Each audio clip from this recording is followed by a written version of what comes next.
The older I get, the more I realize that my driving purpose in life is to help people realize that God has a plan and a purpose for them and help them discover what that is. Hey everybody, Doc Brian here, and welcome to Doc Talks. We talk about people's troubles, trials, tribulations, and hopefully triumphs in life. Today we're in LifeWord Studios, Conway, Arkansas, broadcasting in over 150 languages to 127 countries to a potential listening audience of 2 billion people. Today I have with me a good friend, Nathan King. Nathan, it's good to have you with us here today. Great to be here today, Brian. So we were just talking, Yeah. we came from the same background Yeah. as AG kids Yeah, that's right. back in the day. So we know a lot of the same people. We just didn't realize we knew That's a lot wild. of the same people. It's wild, yeah. So you are a pastor here. Well, you're the internet pastor according to TikTok. But you're here with New Life Church. That's right. So tell us a little bit about what you do with New Life. Yeah, so my primary responsibility is I oversee our School of Ministry across the state of Arkansas. And our job is it's a training institute, not higher education necessarily. So our job is to train and develop leaders for our campuses all across the state through several different avenues. Yeah. Yeah. So how many campuses does New Life currently have? We have 18 Okay. Yeah. Wow. So just all over the place. all over the place. Yeah. So and I do see from time to time you travel to different campuses and preach. I do, yeah. Yeah. Yeah, that's one of my favorite things I get to do with my job. Yeah. Well, I was about to ask, what is the honey part of your job that you enjoy the most? Yeah. I don't think this may be an overgeneralization, but I don't think most pastors who love being a pastor, and I love getting to be a pastor, I think that most of them would probably answer people, right? Because that's you want to help people, and anything that I can do that helps people, that's it for me. Yeah. And the older I get, the more I realize that my driving purpose in life is to help people realize that God has a plan and a purpose for them and help them discover what that is. If I get to do that in a classroom, or if I get to do that from a pulpit or online, or whatever avenue that takes, or in a book, however, like that's really what lights me up, is just helping people. Yeah. We talk about that transformation that we see at salvation in a person. But there is also that exciting experience where we see them find out who they are in Christ by their calling as well. That there's just something about that that makes all things new as well. For sure. So tell us a little bit about how you became into ministry, where you felt your calling take Yeah. place about that time. Yeah, it happened early for me. I gave my life to the Lord when I was 11 years old. In fact, it was the week before my birthday. Grew up in a tiny little town, and there was we called them crusades back in the day, big citywide events. And every year my hometown would have this thing called the Joy Fest. And one night they had this guy or this band singing, and this guy presents the gospel. And I grew up in a great church, going to church. I'd heard it all these different times, but I just never put my faith in Jesus consciously, even though I was a church kid. I was trying to do the right things and all that. But that night I did, and I gave my life to the Lord. And I had my Aunt Joanne, who my uncle ran a parts store. She didn't work there at all, but she was in there working every day, if you know what I mean, because that's that generation, right? And my dad was a school teacher. Every day after school, we'd go in and hang out at this parts store. I don't know why, but we were there, and my aunt started asking me every day, "Nathan, honey, you been reading your Bible?" And every day I would look at her and I would lie to her. I'd be like, "Yeah, I've been reading my Bible." But I started feeling bad about it because I really had given my life to the Lord. So I started trying to read my Bible. 11 years old, and we grew up, with a very specific translation that was expected to be read. And I'm a hillbilly. I tell everybody I'm an educated hillbilly. I realized real quick that the language that this Bible was translated in was never intended to be understood by little 7th grade hillbillies. So I went to my parents and said, "Hey, I need a Bible I can get, that I can understand." They got me one, and that was 33 years ago. And really quickly after that, my faith was flourishing, and I just realized there was something about this that I was supposed to do with, and I didn't know what that meant. Like when I grew up, if you had a calling on your life, that meant you were either going to be a pastor of a church or you were supposed to go to Africa and be a missionary. Right. That were the only two options they ever talked about. Right. So over my teenage years, that began to flourish. By the time I got to college, I moved into a college dorm and started seeing all these things that didn't compute with what I'd been raised to believe, and not because my church was bad, just because my head was full of a lot of man-made ideas that didn't necessarily come from Scripture. And I did something that freaked out everybody who loved me. I decided I was throwing out everything I believed, except for two things that I was completely convinced of. I was completely convinced that the Bible was the Word of God, and I was completely convinced that Jesus was the Son of God. So I threw out everything else. These days we call that deconstruction. There wasn't a fancy word for it back then, but people still did it. I did it. And I spent the next 2.5 years, just every night, I would get my Bible out, read it for myself, and let the Lord guide me to what I really believed. Of course, over time, that's matured and all those sorts of things. But in that season of figuring out that 2.5-year season, I lived in a dorm, right, with my best friend. We had so much fun all the time, just being ridiculous, the things that we would do. You can imagine, college guys. Well, we were the fun people, so everybody wanted to hang out in our room all the time. We also had 2 TVs with like a PlayStation and Nintendo, so that probably helped. But before we knew it, we were having these discussions at night. Like I would read, he would read, we would both talk about it. He was my pastor's son when I was growing up, so very close in our faith and in our friendship. All these guys would cram into our college dorm room, and we were having these discussions about the Word of God and faith and all these kinds of things. And I didn't know it, but that's how ministry started for me. Because before long, an organization came along and was like, hey, you're already doing this. Would you come do this for us? So boom, that was 27 years ago. Wow. So did you go to Arkansas Tech? I did. Yeah. That's kind of, it's like you either go to, what is it, Central in Springfield, the AG's? I'd say it's CBC, but not Central Baptist College in Conway. Right. Yeah. I think that college is closed Is it? now. Yeah, Well, it's Evangel now. Yeah. Well, that was the thing. If you grew up AG, you either went to Arkansas Tech or you went up to Springfield to the Assembly of God College. The one we always heard about, and I don't know if it was because we had staff that had went there or not, was Southwestern. In I think you pronounce it Waxahachie, Texas. Yeah. Yeah.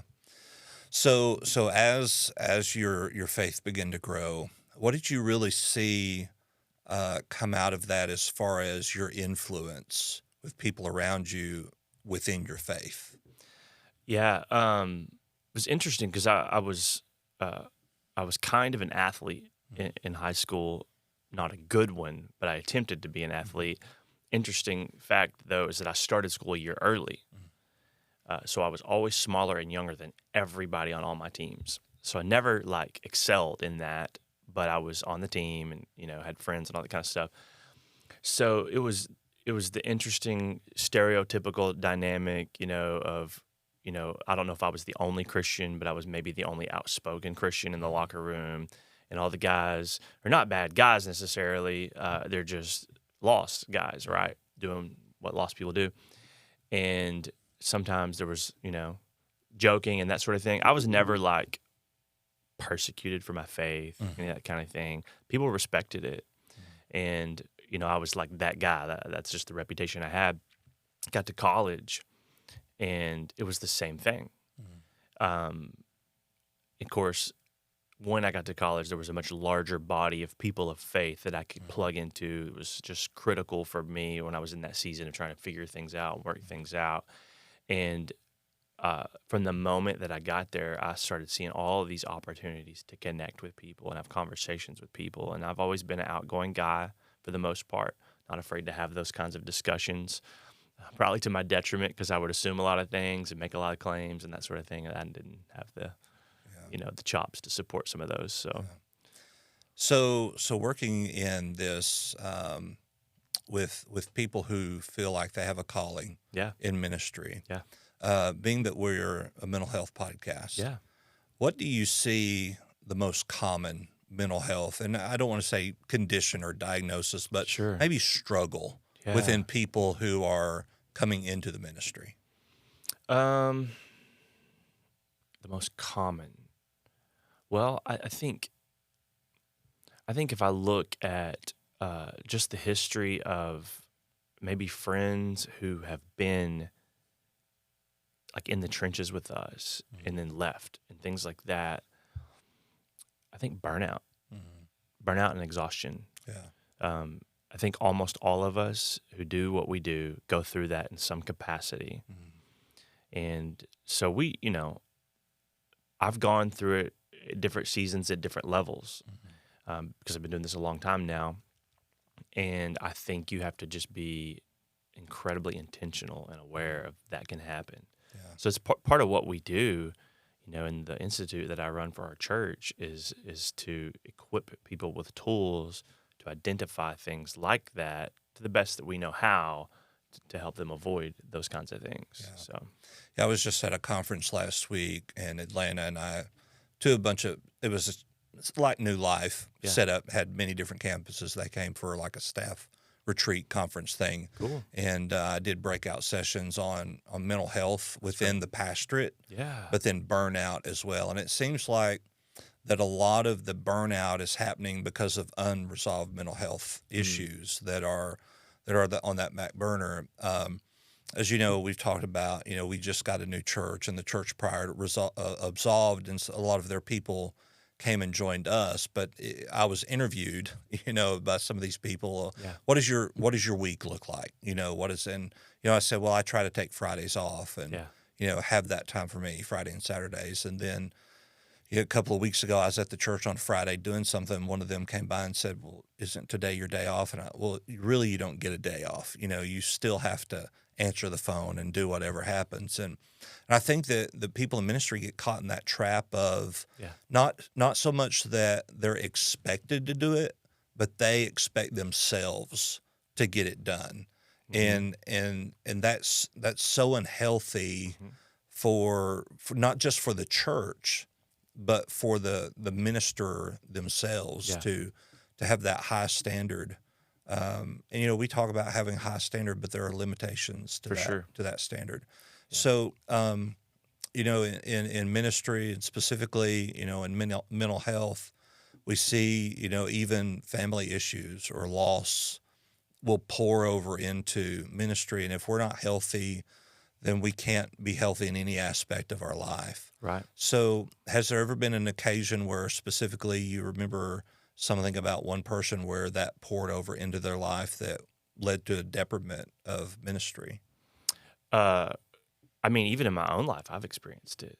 I think all of us who do what we do get sick of talking about it. But in 2020 with COVID, that was just like difficult for all of us, right? It was difficult for everybody. But when you are in if we want to use it, it's kind of a crass way to put it, if you're in an industry that is designed around caring for people, and then suddenly you're faced with these unexpected limitations for how you can care for people. At the time, my wife and I, we were leading a campus in our organization.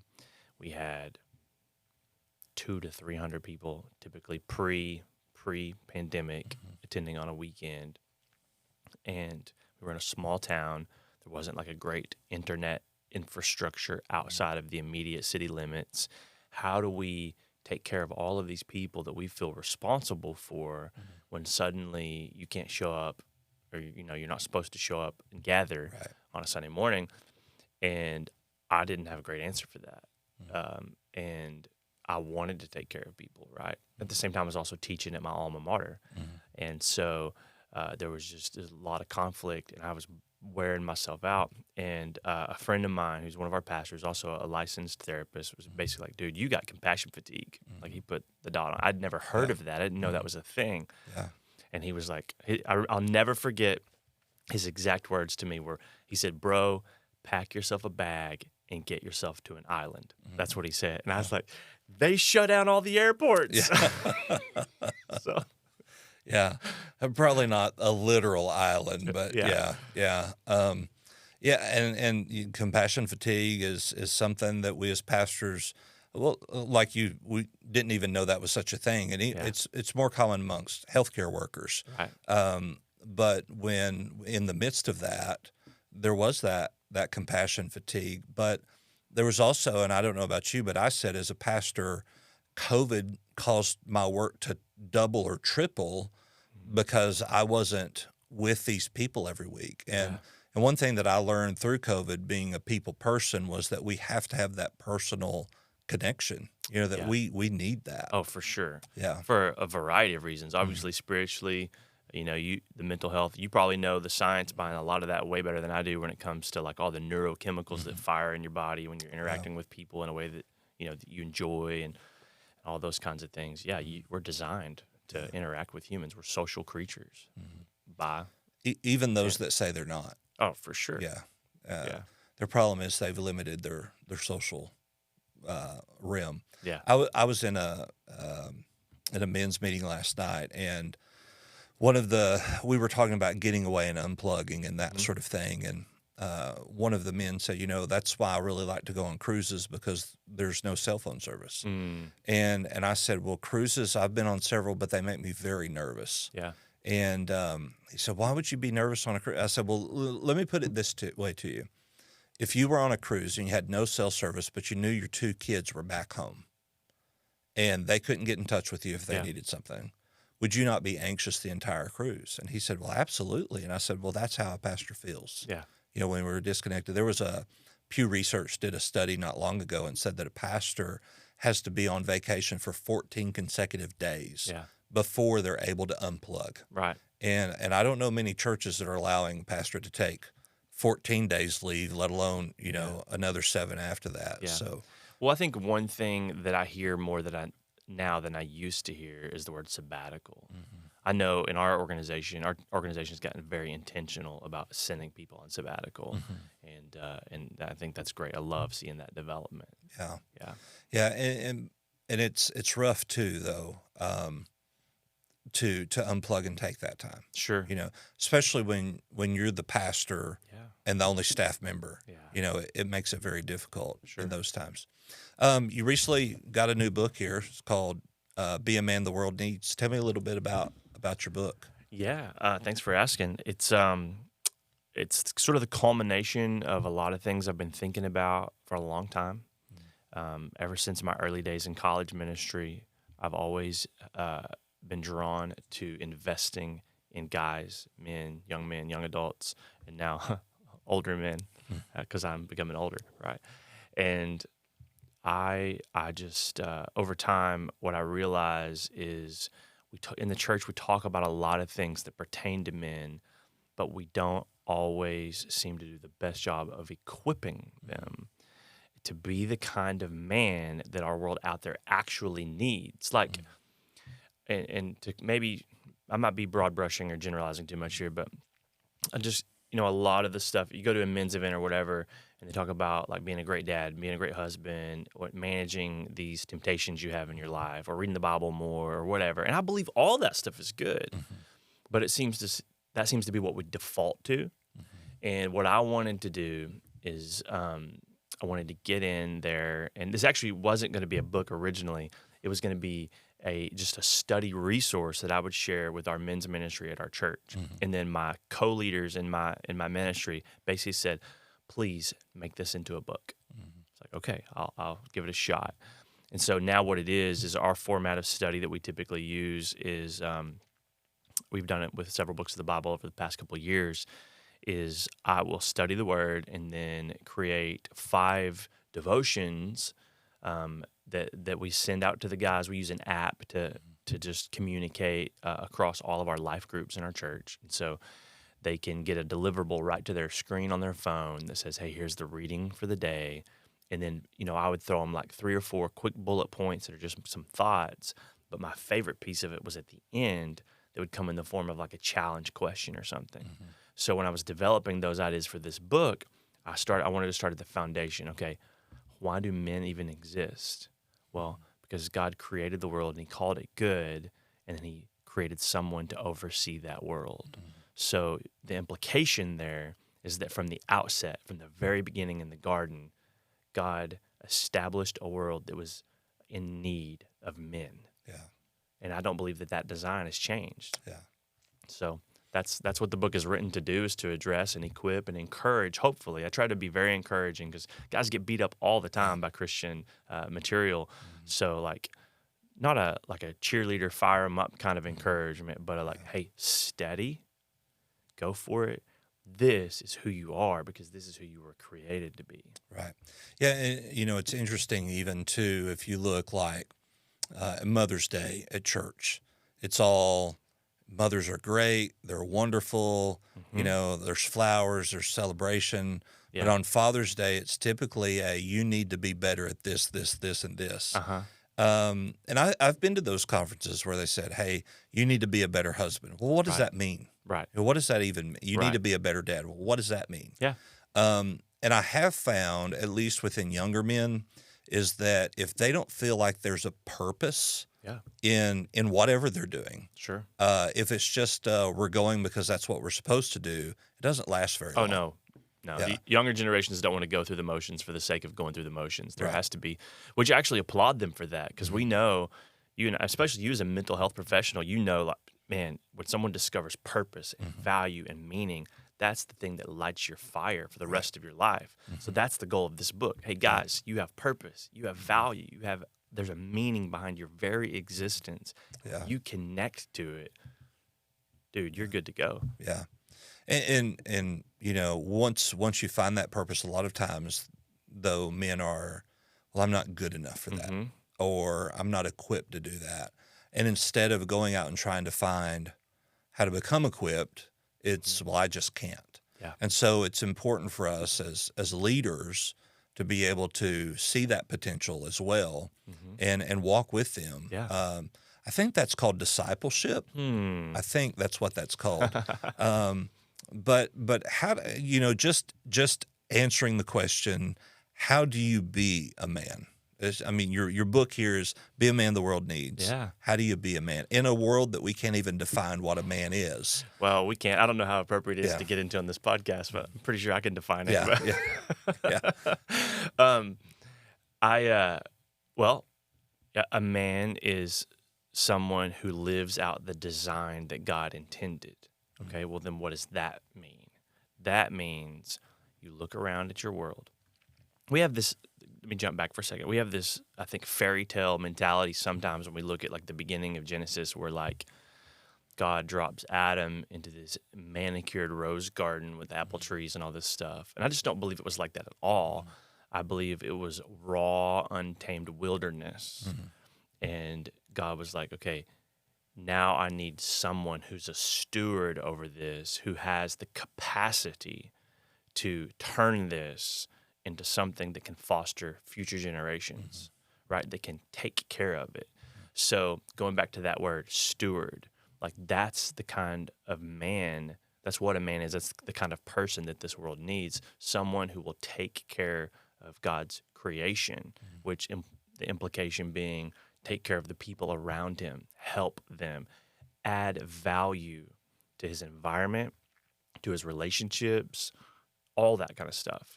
Yeah. So, okay, so then there's further implications, right? Which is what the book explores is like that requires you to be a man. First of all, you got to believe that there's something worth pursuing.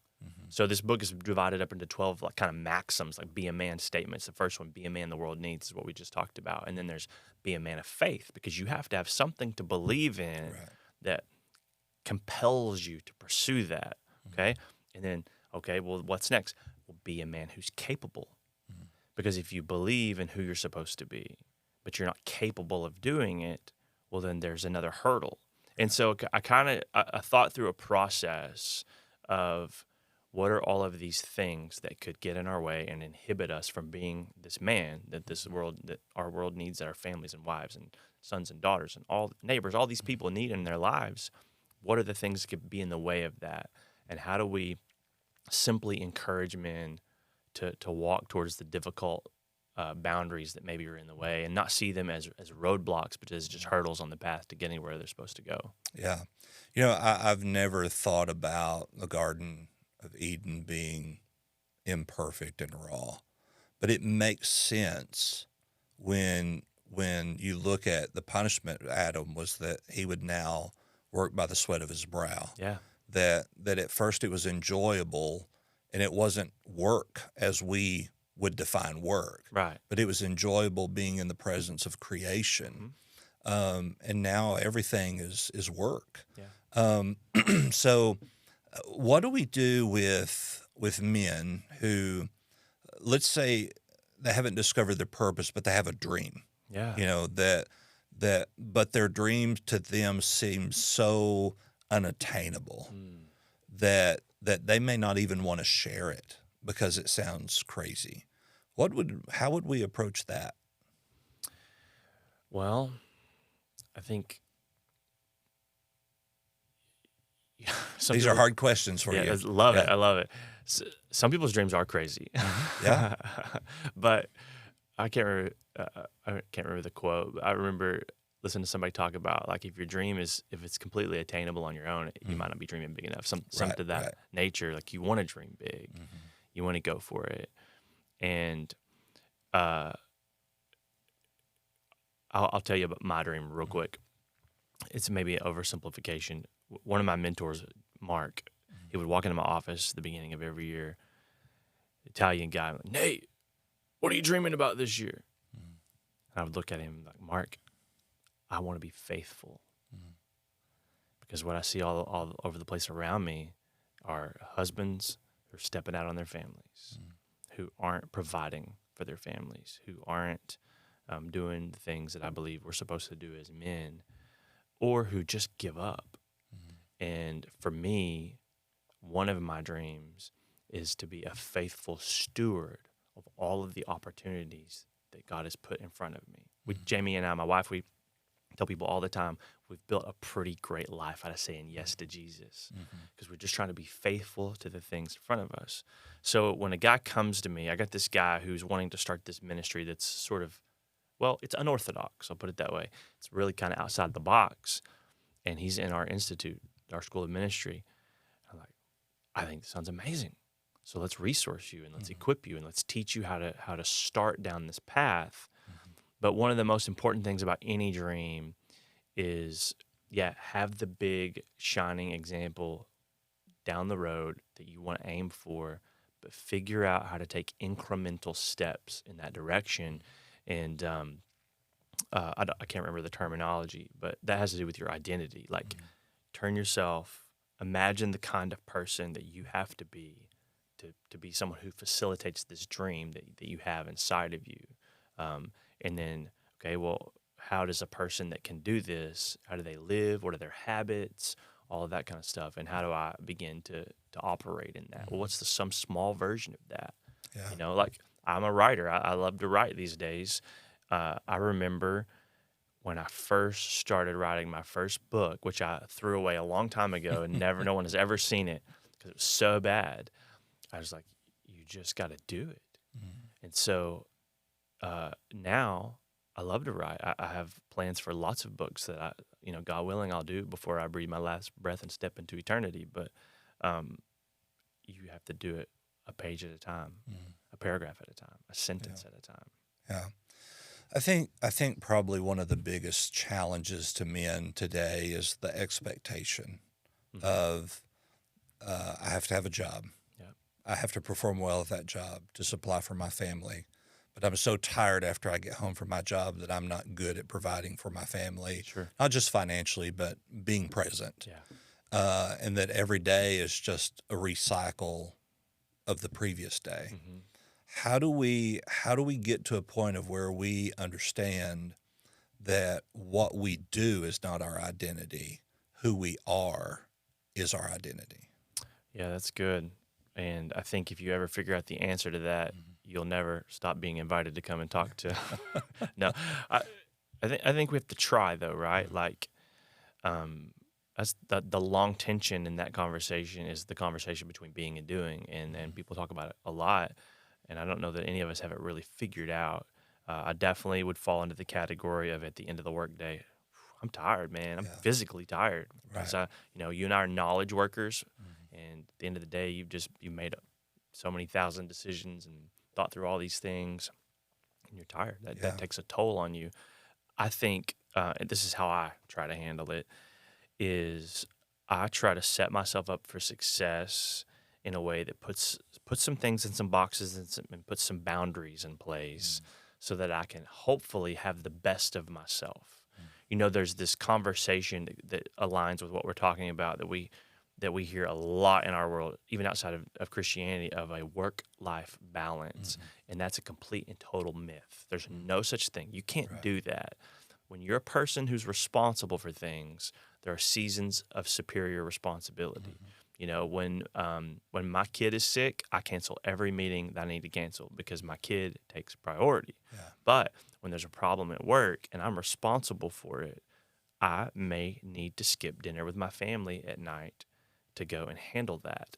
That neither one of those are things I'm going to do every day. Right. Yeah, and I think, you know, I could say I'm a pastor, but being a pastor is not my identity. Right. It's what I do. Sure. It's my purpose. Yeah. But it's not who I am. Right. You know, and you may or may not have ever encountered this, but if you take your kid to the park and there's other parents there and you get to talking, they're always going to ask you, so what do you do for a living? Oh, yeah. And the minute that you say you're a pastor, the conversation's completely over. You know, there's nothing past that. Yeah. And I think it's because of the years of the church throwing of you have to do this, you have to do this, and the legalistic view of Christianity. Sure. And not the we get to do this, Yeah. and we get to have this passion, and we get to have these dreams. But if Brian could do it in and of himself, then God wouldn't get the glory. Right. And if God's not getting the glory, then I don't need to be doing it. Right. And so where that identity crosses into the who I am is, you know, one of the big principles on a conference you and I have gone together at is that our identity is that we are beloved sons of God. That's right. And anything outside of that doesn't really matter. Right. You know, you may be a pastor, but your mental health is more important than you being a pastor. Yeah. You know, just like you being a beloved son of God is more important than anything else in your life. Yeah.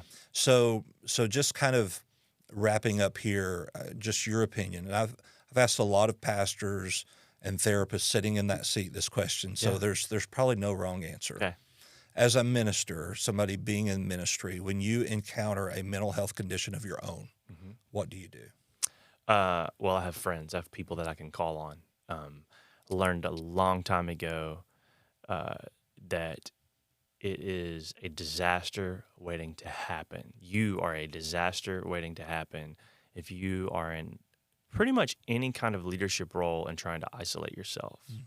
And I think it's doubly important for us in ministry because people depend on us and look to us as examples for how to live their lives. Now, you and I both know that's not always necessarily fair or right, but it is the way it is. And Paul, you know, 1 Corinthians 11:1, what did he say? Follow my example as I follow the example of Christ. So the example I try to set is I got close friends, I have mentors, I have people that I can say, hey, this is what's happening with me right now. There's some red flags. Help me figure it out. And there's been times, even in the last year, where I've had to do that because my dream is faithfulness, right? When I'm in my 90s, God willing, I hope they look back and say, man, he's got 70 years of this happening. Yeah. I don't know. Dennis Swanberg wrote a book called The Man Code. I don't know if you've ever read it. I've heard of it. I haven't read it. So the Man Code's pretty simple. The first number is 1. We have to have a relationship with Jesus Christ. We have to have the 1. And then you have the 3, you know, Peter, James, John. We have to have the 3 people that we can confide in. Yeah. That will take it to the grave. Yep. That will not judge us. Right. That will love us, will pick us up and take us. Yeah. Then we have to have the 12, you know, the 12 friends that we are communal with. Yep. You know, we carry each other's burdens, but not to a point of where we're confessing everything to them. Right. And then we have the 3,000, which is the church. Yeah. That every man needs a church. They have to have that community. And I would say that if at any point you're missing any of those items, you can't live to the fullest extent of what God intended for you to do. Yeah. You know, and sometimes we get people, well, I don't need the church. Well, you do. And you just don't realize how much you need the church. For sure. So putting a nice little bow on all of this. Yeah. If you had one thing that you could tell the masses from your point of view as a Christian, what would it be? that God loves you unconditionally and that he has a purpose and a plan for you that involves living for him, and that you can discover that by opening his word and doing what it says. Yeah, that's great. Well, Nathan, it's good to have you with us here today on Doc Talks. How can people find you? How can they find your book? Yeah, so it's you can go to my website, nathanking.com.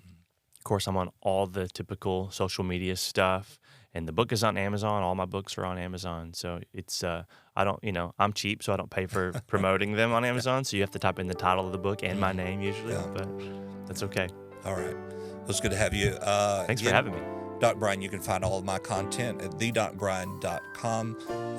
Again, you can find Christian content here at lifeword.org. You'll find our podcast and all other kinds of content. And thank you for listening today. We appreciate it, and we will see you soon.